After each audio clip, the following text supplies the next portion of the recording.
ಗಿಡ ಹಳದಿ ಆಗ್ತಾ ಇದೆ, ಮೊಗ್ಗುದ್ರಿಸ್ತಾ ಇದೆ, ಫ್ರೆಶ್ನೆಸ್ ಅನ್ನೋದನ್ನ ಕಳ್ಕೊಂಡಿದೆ, ರೋಗಗಳು ಜಾಸ್ತಿ ಆಗ್ತಾ ಇದೆ, ಕೀಟ ಬಾಧೆ ಜಾಸ್ತಿ ಜಾಸ್ತಿ ಬರ್ತಾ ಇದೆ.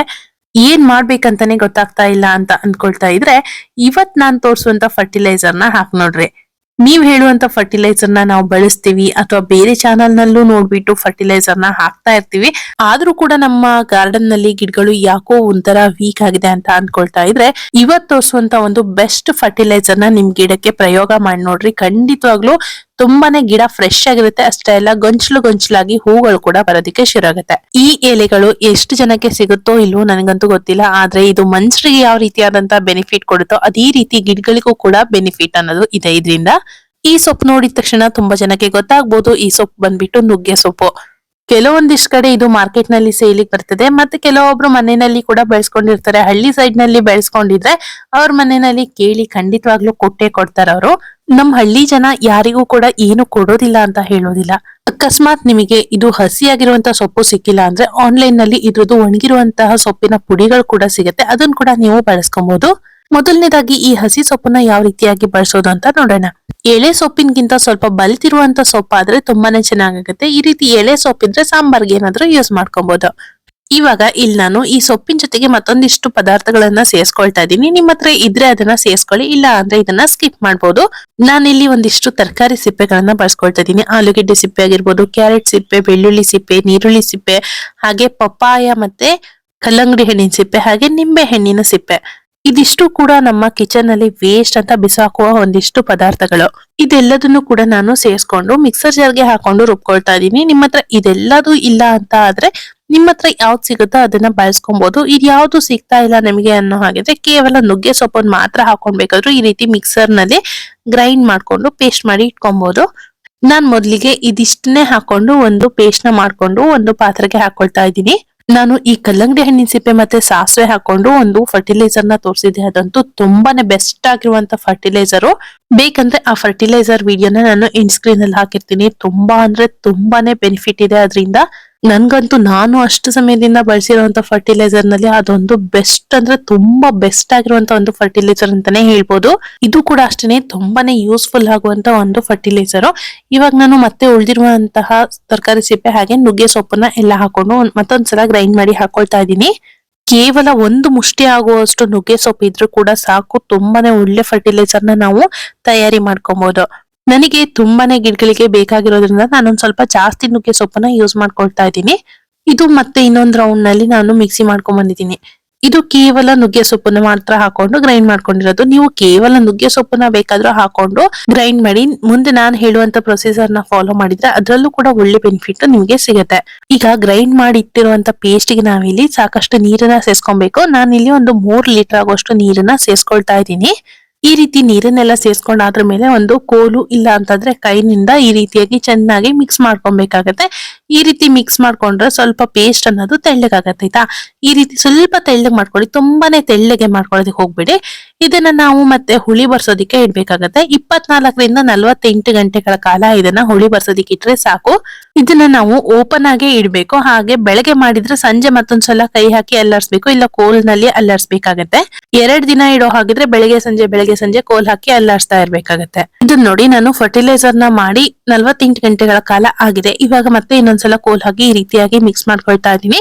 ಮತ್ತೆ ಇನ್ನೇನು ಅಂದ್ರೆ ಈ ಫರ್ಟಿಲೈಸರ್ ಎಲ್ಲಾದ್ರೂ ಬ್ಯಾಡ್ ಸ್ಮೆಲ್ ಬರ್ತಾ ಇದೆ ಅನ್ನೋ ಹಾಗಿದ್ರೆ ಅದನ್ನ ಖಂಡಿತವಾಗ್ಲೂ ಯೂಸ್ ಮಾಡ್ಬೇಡಿ. ಕೆಟ್ಟ ವಾಸನೆ ಇಲ್ಲ ಚೆನ್ನಾಗಿದೆ ಅನ್ನೋ ಹಾಗಿದ್ರೆ ಇದನ್ನ ನೀವು ಬಳಸ್ಕೊಬಹುದು. ತುಂಬಾ ಕೆಟ್ಟ ವಾಸನೆ ಬರ್ತಾ ಇದೆ ಅನ್ಬೇಕಾದ್ರೆ ನಾವೆಲ್ಲಾದ್ರೂ ಗಿಡಗಳಿಗೆ ಬಳಸಿದ್ವಿ ಅಂದ್ರೆ ಗಿಡಗಳಿಗೆ ಫಂಗಸ್ ಹಾಗೆ ರೋಗಗಳು ಜಾಸ್ತಿ ಆಗುತ್ತೆ. ಗಿಡಕ್ಕೆ ನಾವು ಫರ್ಟಿಲೈಸರ್ ನ ಎಷ್ಟು ಚೆನ್ನಾಗಿ ಬಳಸ್ತೀವೋ ಅದ್ರ ಕ್ವಾಲಿಟಿ ಕೂಡ ಅಷ್ಟೇ ಚೆನ್ನಾಗಿ ಇರ್ಬೇಕು. ಇವಾಗ ಇದನ್ನ ನಾವು ಬಳಸೋದು ಹೇಗೆ ಅಂತ ನೋಡೋಣ. ಇದನ್ನ ಡೈರೆಕ್ಟ್ ಆಗಿ ಅಂತೂ ಬಳಸೋದಿಕ್ಕಾಗಲ್ಲ, ಡೈಲ್ಯೂಟ್ ಮಾಡಿನೇ ಬಳಸಬೇಕಾಗತ್ತೆ. ನಾನಿಲ್ಲಿ 1 ಕಪ್ಪು ಈ ಸೊಪ್ಪಿನ ಪೇಸ್ಟ್ ಅನ್ನ ತಗೊಂಡ್ರೆ ಅದಕ್ಕೆ 10 ಕಪ್ ಆಗುವಷ್ಟು ನೀರನ್ನ ತಗೊಂಡಿದ್ದೀನಿ. ನಾನಿಲ್ಲಿ 20 ಕಪ್ ಆಗುವಷ್ಟು ನೀರನ್ನ ಹಾಗೆ 2 ಕಪ್ ಆಗುವಷ್ಟು ಪೇಸ್ಟ್ ನ ಹಾಕೊಳ್ತಾ ಇದ್ದೀನಿ. ಲೀಟರ್ ಅಂದಾಜ್ನಲ್ಲಿ ಹೇಳ್ಬೋದು ಅಂದ್ರೆ 1 ಲೀಟರ್ಗೆ 10 ಲೀಟರ್ ಆಗುವಷ್ಟು ನೀರು.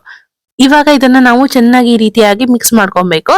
ಆಮೇಲೆ ಇದನ್ನ ನಾವು ಯಾವ ಗಿಡಕ್ಕೆ ಬೇಕಾದ್ರೂ ಬಳಸ್ಕೊಬಹುದು. ಹೂವಿನ ಗಿಡಕ್ಕೆ, ಹಣ್ಣಿನ ಗಿಡಕ್ಕೆ ಅಥವಾ ತರಕಾರಿ ಗಿಡಕ್ಕೆ ಯಾವ್ದಕ್ ಬೇಕಾದ್ರೂ ಇದನ್ನ ಬಳಸ್ಕೊಬಹುದು.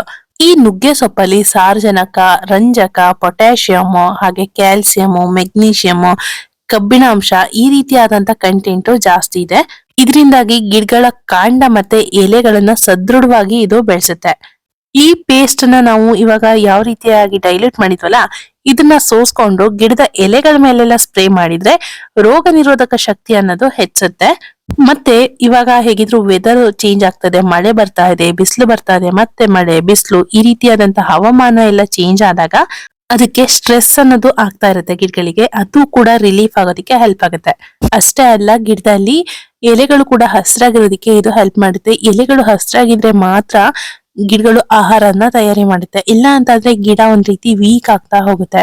ಈ ನುಗ್ಗೆ ಸೊಪ್ಪನ್ನ ನಾವು ಮಲ್ಚಿಂಗ್ ರೀತಿನಲ್ಲಿ ಕೂಡ ನಮ್ ಗಿಡಗಳಿಗೆ ಬಳಸ್ಕೊಬಹುದು. ಮಲ್ಚಿಂಗ್ ಅಂದ್ರೆ ಏನು? ಮಲ್ಚಿಂಗ್ ಅಂದ್ರೆ ಬೇಸಿಗೆಗಾಲದಲ್ಲಿ ನಮ್ ಗಿಡದ ಬುಡಕ್ಕೆ ಡೈರೆಕ್ಟ್ ಆಗಿ ಬಿಸಿಲು ಬೀಳ್ಬಾರ್ದು, ಸ್ವಲ್ಪ ತೇವಾಂಶನ ಹಿಡಿದಿಟ್ಕೊಬೇಕು ನಮ್ ಗಿಡ ಅನ್ನೋ ಕಾರಣಕ್ಕೋಸ್ಕರ ನಾವು ಗಿಡದ ಬುಡಕ್ಕೆ ಏನಾದ್ರೂ ಹಾಕಿ ಮುಚ್ಚಿಡ್ತೀವಿ.